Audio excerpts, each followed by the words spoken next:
Hallo, Moje, Jode Dach, herzlich willkommen auf meinem kleinen, bescheidenen Kanal. Ich bin der Leo, schön, dass ihr eingeschaltet habt. Ja, Freunde, also liebe Freunde, wir packen heute quasi 2 Videos in 1, weil ich nur heute dafür Zeit habe und der Abstand zum nächsten Spiel so kurz ist. Von daher reagiere ich noch ein wenig auf das wiederholt erbärmliche Ergebnis von Freitag, werde mich zum Vorstand, zu Christian Keller und Gerhard Struber äußern und zu guter Letzt der eventuell etwas kürzere Spieltagstalk zu unserem Pokalspiel gegen Holstein Kiel. Also ich tue mich wirklich schwer, überhaupt noch was zu dem Ergebnis vom Freitag zu sagen. Ich war ja bei Pierre eingeladen, habe dann anschließend mit ihm auf seinen Kanal Köln Inside eine Reaction dann aufgenommen. Eigentlich im Prinzip ist zu dem Spiel selber auch alles gesagt. Jedenfalls, was wir FC-Fans zu sehen bekamen am Freitag, war das Resultat aus 3 Tagen Geheimtraining. Dafür haben sie sich 3 Tage abgeschottet. Für Timo Schulz Gedächtnisfußball, mit dem wir abgestiegen sind. Ich meine, es ging doch in Sachen Vorwürfen und Kritik nur darum, endlich eine Balance zwischen Offensive und Defensive zu finden. Offensiv war doch alles bestens die letzte Zeit. Es geht doch nur darum, einen Schlüssel zu finden, die Abwehr zu stabilisieren. Und das war die Antwort. By the way, ich werde hier gar nichts großartig rekonstruieren. Wir belassen es bei einer Gesamtkritik. Eigentlich wie üblich, aber diesmal wird hier nicht rekonstruiert, wie jedes Tor entstanden ist und dann das andere und dergleichen. Haben wir schon bei Pierre übernommen und ist auch generell nicht so das Ding auf diesem Kanal. Und hiermit revidiere ich meine Worte von letzter Woche. Wäre bei einem Unentschieden gegebenenfalls etwas herausgezögert worden. Der Trainer muss weg. Ja, hiermit habe ich es nun gesagt, der Trainer muss weg. Der muss ausgetauscht werden. Und auch ich weiß noch nicht mal, ob dann das gesamte Trainerteam ausgetauscht werden muss. Ich verstehe es sowieso nicht, dass jeder Trainer seine Kumpels mitbringen kann. Das ist in der heutigen Zeit so ein Unding geworden. Ich habe die Schnauze voll von diesen Trainern, die irgendwelche Spielideen haben, irgendwelche Philosophien und dergleichen. Die einzige Philosophie, die einzig richtige Philosophie ist, jedes Mittel zu nutzen, das dich zum Erfolg bringt. Ich meine, mittlerweile ist es ja so, wir geraten jetzt schon in die Nähe der Abstiegsränge. Kaiserslautern hat gestern gewonnen. Die haben uns überholt. Wir sind jetzt auf Platz 12, die auf Platz 10.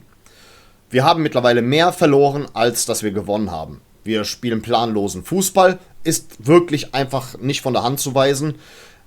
Während andere die Spiele drehen, wenn sie in Rückstand geraten, insbesondere gegen uns, stellen wir nach jedem Gegentor den Betrieb ein. Auch dieser Trainer findet keinen Schlüssel, die Mannschaft auch mental zu stärken. Eine Mannschaft, ein Kader, für den aber Christian Keller zum größten Teil verantwortlich ist. Das wissen wir alle. Deswegen muss auch er endlich gehen. Denn er hat einen nicht gerade geringfügigen Einfluss darauf genommen, dass wir sportlich immer weiter abgerutscht sind. Und er muss allein deswegen verschwinden, weil er sonst schon in der nächsten Phase den Trainer aussuchen muss, falls wir uns von Schubert trennen. Und er begleitet auch dann die nächste Transferperiode. Ich meine, wenn ich auch noch so höre, was er so alles nach dem Spiel dann geäußert hat. Das ist alles schön Rednerei. Das sagt er zum Beispiel zur Leistung gegen Paderborn. Ich habe mir jetzt ein paar Sachen aus dem Netz rausgesucht.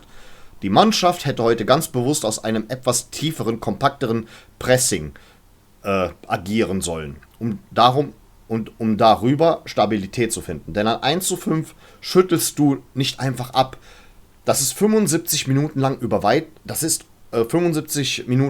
weite Strecken gelungen. Wir haben nur eine größere Chance zugelassen. Dann aber haben wir 2 individuelle Aussetzer hintereinander. Ansonsten wäre das Spiel 1:0 ausgegangen. Weißt du, das ganze Spiel lief nicht gut. Was hast du da gesehen? Die Pfiffe im Müngersdorfer Stadion kamen nicht von umsonst. Da sagt er zu der Reaktion auf Darmstadt: Der Kader hat eine gute Breite für einen Zweitligakader. Es gibt nach schwachen Spielen aber 2 Möglichkeiten. Entweder tauschst du viel oder du sagst denen, die es verbockt haben, sie sollen zeigen, dass sie es besser können. Das Trainerteam hat sich für die zweite Variante entschieden. Viele Spieler waren in der Woche sehr engagiert im Training. Daher war es nachvollziehbar, dass das Trainerteam so aufgestellt hat. Ey, wie du die alle in Schutz nimmst. Wir haben schon wieder eine Nichtleistung gezeigt. Das eine Tor von Thielmann war ein Glückstreffer. Dieser Mann wird einfach alles schönreden. Der tut so, als ob wir Bayern München wären und Champions League spielen. Und jetzt haben wir, keine Ahnung, mal gegen Barca verloren. Es geht nicht darum, dass wir gegen Paderborn verloren haben. Es geht darum, dass wir zweimal jetzt hintereinander schon wieder verloren haben, dass wir jetzt mehr verloren haben als gewonnen, dass wir einfach keine Stabilität reinbekommen. Und du redest es dir so schön. Sagt er zu der sportlichen Krise, wir haben 12 von 30 möglichen Punkten. Ach nee, das ist zu wenig. Wir haben von 10 Spielen ein sehr, sehr schlechtes und 2 durchwachsene gemacht. Ob ich von Krise sprechen würde, weiß ich nicht. Aber der Zustand ist unbefriedigend. Es ist eine Krise! Es ist eine Krise, verdammte Scheiße, wir sind in der 2. Liga. Wir sind abgestiegen, es ist eine Krise. Es ist eine Krise, wir nähern uns den Relegationsplatz zur 2. Bundesliga, 3. Liga. Dass dieser Mann einfach überhaupt keine Weitsicht hat, dass er die Gefahr nicht erkennt. Das geht mir nicht in den Kopf. Es ist wirklich so, als ob dieser Mann einfach systematisch diesen Verein zerstören will. Als ob das irgendein Maulwurf von einem anderen Verein ist. Ich könnte langsam durchdrehen, wenn ich diese Scheiße hier lese, die er von sich gibt. Zu den Keller rausrufen. Die dann kamen. Berechtigterweise. Der Anspruch ist ein anderer. Wir haben eine Mannschaft, die schon gezeigt hat, dass sie mehr leisten kann. Da verstehe ich es komplett, dass die Menschen irgendwann verärgert sind. Dass sie wütend sind. Wir dürfen in Verbindung mit dem Ergebnis aus der Vorwoche dann zu Hause gegen Paderborn nicht verlieren. Da wäre ich als Fan auch sauer. Es ist aber trotzdem besser, wenn es der Kopf abkriegt. Und der bin nun mal ich als Verantwortlicher. Die Spieler müssen am Dienstag wieder spielen. Da spielt es sich leichter, wenn sie nicht diejenigen sind, die beschimpft werden. Ich kann die Menschen verstehen. Wenn ich Fan wäre, würde mein Herz auch bluten. Wie er sich hier als Märtyrer hinstellt. Diese Mitleidsnummer. Diese Mitleidsnummer, das ist unfassbar. Das ist unfassbar, wie dieser Mann einfach einen manipulieren kann. Das ist ein Blender und ein Manipulateur. Und er hat kein Netzwerk, er hat überhaupt gar keine richtige Vorstellung, wie man sportlichen Erfolg erzielt. Er verkauft diesen Verein bei allem Respekt für den Verein, mit dem ich uns jetzt gleich vergleiche. Aber er tut so, als wären wir Preußen Münster, die mal froh sein können, dass sie mal wieder 2. Liga spielen. Die natürlich auch ein Gründungsmitglied der 1. Bundesliga sind, aber sicherlich nicht ähnliche Ansprüche haben wie wir. Und unser Anspruch muss mindestens sein, ein etablierter Erstligist zu sein. Und möglichst nie wieder abzusteigen. Es geht nicht darum, jetzt schon diese Saison aufzusteigen, aber, Digga, es geht aber auch darum, relativ früh abzusichern, dass wir zumindest in der nächsten Saison auch in dieser Liga spielen. Wach doch mal endlich auf. Und mit diesem Mann werden wir niemals aufwachen. Dieser Mann hat diesen Verein systematisch nach unten manövriert. Diese ganzen Fehler, die häufen sich immer mehr und mehr. Er führt uns von Platz 7 in der 1. Liga in die Niederungen der 2. Liga. Als er übernahm im April 22, da waren wir 7. der 1. Liga. Wir sind aktuell im Mittelfeld der 2. Liga. Und wir nähern uns. Jetzt haben wir 5 Punkte Abstand, glaube ich, auf dem Relegationsplatz. Wow. Wow. Und dann das Kassverfahren rund um den Potočnik-Transfer hat er komplett falsch eingeschätzt. Arrogant wegmoderiert. Hat komplett die Situation verharmlost. Von Zeugenaussagen geredet, die uns den Arsch retten werden. Ohne zu bedenken, dass wir es beweisen müssen. War zu knausrig, um eine finanzielle Einigung mit Ljubljana zu finden. Das häuft sich immer mehr und mehr. Und mit der KI habe ich mittlerweile ausgerechnet, alle seine Transfers, inklusive Laien, sind zu 46% oder mindestens 40% Flops. Na Halleluja, wenn wir dann im Winter transferieren. Mit ihm. Mit ihm zusammen an der Spitze. Nee, also, komm, machen wir es kurz und knapp. Ich lese hier nicht, vergessen wir mal meine ganzen Stichpunkte hier, vergessen wir den ganzen Kram. Er muss weg. Und zur nächsten Saison dann auch der Vorstand. Er muss weg, Struber muss weg. Und mit der Zeit auch der Vorstand, der jetzt noch einmal uns den Hintern retten kann, indem er mal nicht bei den Personalentscheidungen sich solche Katastrophen leistet. Ja, ihr wollt von mir eine Meinung haben, die ihr mir zuschaut und Ehrenleute seid, hier so viele Abos dazulassen. Es freut mich immer mehr und mehr. Jeder freut mich, der hier reinschaltet und ein Abo dalässt. Und da wollt ihr sicherlich was von mir dazu hören. Ja, ist einfach so. Ist einfach so, dass hier muss es einen kompletten Kahlschlag geben und auch einen Umbruch. Weil auch mannschaftlich gesehen, wir brauchen einen Umbruch. Wir brauchen endlich wieder Führungsspieler. Wir haben keine. Wir haben keine. Wir haben nur Schwiegersöhne, ganz liebe Leute in der Mannschaft, die alle lieb und nett sind. Aber viel zu lieb und nett. Ich sage jetzt nicht, dass wir komplette Arschlöcher bei uns in der Mannschaft drin haben müssen. Aber wenn ich an die Kabinenreden von einem Jonas Hector denke, der war definitiv der verlängerte Arm des Trainers. Habt ihr 24/7 FC geguckt? Das hat man gespürt, wie dieser Mann in der Kabine die Leute nochmal angeheizt hat. Und so ein Timo Hübers, bei allem Respekt, der hat seine Qualitäten. Ist sicherlich eine Säule gewesen in den letzten Jahren. Aber auch er als Kapitän ist auch wieder diese typische Schwiegersohn-Nummer. Weißt du, da fehlt nur noch, dass er bei der Seitenwahl dem gegnerischen Kapitän statt einem Vereinswimpel einen Strauß Blumen in die Hand drückt. Bei jedem Spiel. Jan Thielmann wird auch konsequent falsch eingesetzt. Ach Gott, ey, da können wir jetzt hier stundenlang drüber reden. Solange dieser Trainer und dieser Geschäftsführer nicht ausgetauscht werden, können wir hier ja noch bis zum nächsten Weihnachten über diesen Kram reden. Nur ob wir zum nächsten Weihnachten überhaupt in der zweiten Liga spielen und nicht vielleicht sogar in der dritten, das ist eine andere Frage. Man hätte jetzt mal eine Dreierkette mal ausprobieren können. Weiß nicht, also Manni, mein treuer Zuschauer, sagt zum Beispiel, die Dreierkette könnten zum Beispiel Pauli, Hübers und wenn er wieder gesund ist, Kilian bilden. Telle könnte hochgezogen werden. Meiner könnte zum Beispiel im Sturm Downs und Lemperle unterstützen. Waldschmidt ist dann halt ein Backup. Florian Kainz kann man auch offensiv einsetzen. Und Finkgräfe, da könntest du Paccara dafür jetzt mal opfern, könnte dann im linken Mittelfeld eingesetzt werden. Und Thielmann wieder auf seine angestammte Position. Hier ist eine Einblendung von dieser Taktik. Hat mir ganz gut gefallen. Okay, er geht davon aus, dass Weschenbach noch irgendwie eingebaut werden kann. Weiß ich nicht, ob das noch zugelassen wird.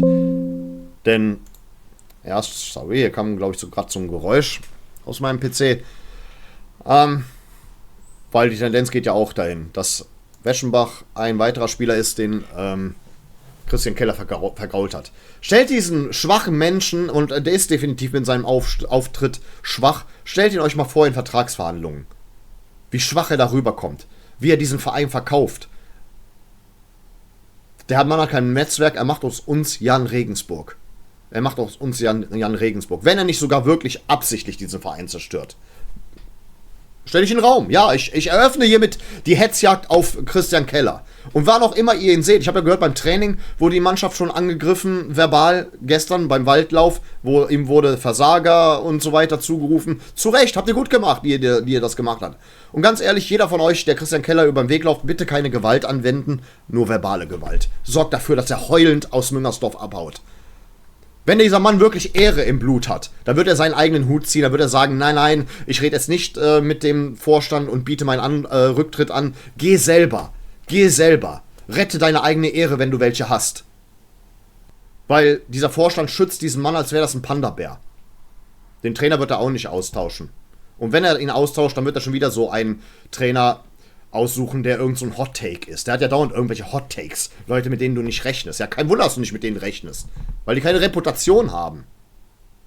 Das ist alles, was ich dazu zu sagen habe. Jetzt, liebe Freunde, kommen wir dann mal nochmal zum Spieltagstalk, denn als nächstes treten wir im DFB-Pokal in der zweiten Runde gegen Holstein Kiel an.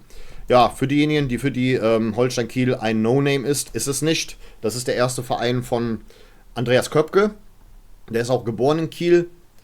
Aktuell sind sie der Erstligist, sind ja aufgestiegen. Hab mir das auch ein bisschen angesehen, den Tag, wo sie aufgestiegen sind. Muss ich sagen, habe ich ihnen gegönnt. Ja, aktuell sind sie in der Bundesliga, in der ersten Bundesliga auf Platz 17 mit 2 Punkten, haben aber ein sehr starkes Unentschieden gegen die Pillen geholt.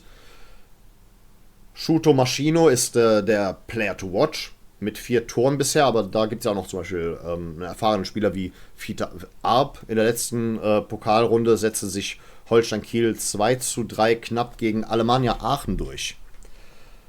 Ja. Der Pokal hat eigene Gesetze. Ich sage ganz klar, eigentlich sind wir doch der Außenseiter. Ist scheißegal. Ich habe jetzt nicht die Kaderwerte verglichen. Könnte gut sein, dass wir einen stärkeren Kader laut Transfermarkt haben. Das ist aber weniger von Belang, liebe Freunde.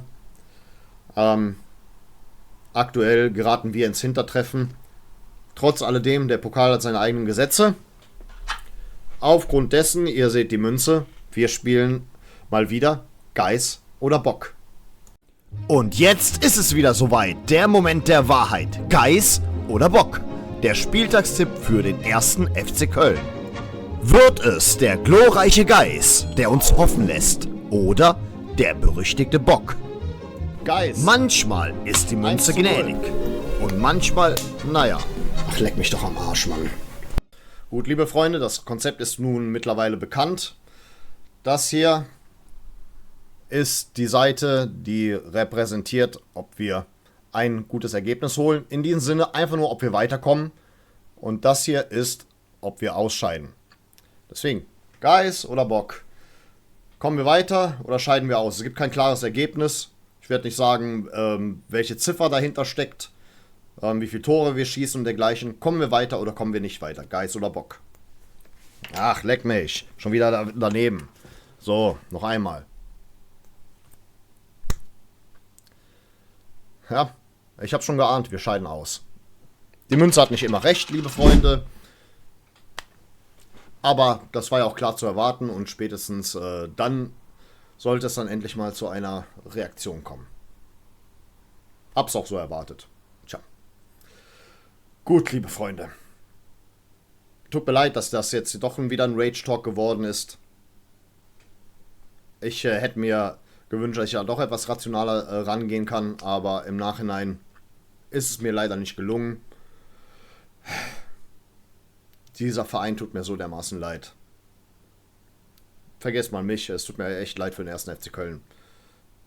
Wie dieser Verein heruntergewirtschaftet wird. Okay, wir reden nicht vom Finanziellen, aber sportlich heruntergewirtschaftet wird, das ist einfach nur noch infantil und gefährlich. Und ja, das ist alles, was ich dafür was ich dazu zu sagen habe. Man merkt mir die Verzweiflung an als Fan. Wir sehen uns beim nächsten Mal wieder. Das wird wahrscheinlich dann wieder so eine Kombinationsfolge sein, wegen den kurzen Abständen und ich mehr oder weniger kurz vor der Abreise nach Berlin stehe. Gott, das wird auch noch was geben, ey. Da spielen wir nicht Geist oder Bock, da habe ich schon Ergebnisse im Hinterkopf. Ja, und da bedanke ich mich für eure Aufmerksamkeit. Vielen Dank fürs Zusehen, liebe Freunde. Ein Like, ein Abo und das Video zu teilen würde dem Kanal sehr weiterhelfen. Und von daher würde ich mal sagen, an der Stelle auf Wiedersehen, denn wir wollen uns noch wiedersehen.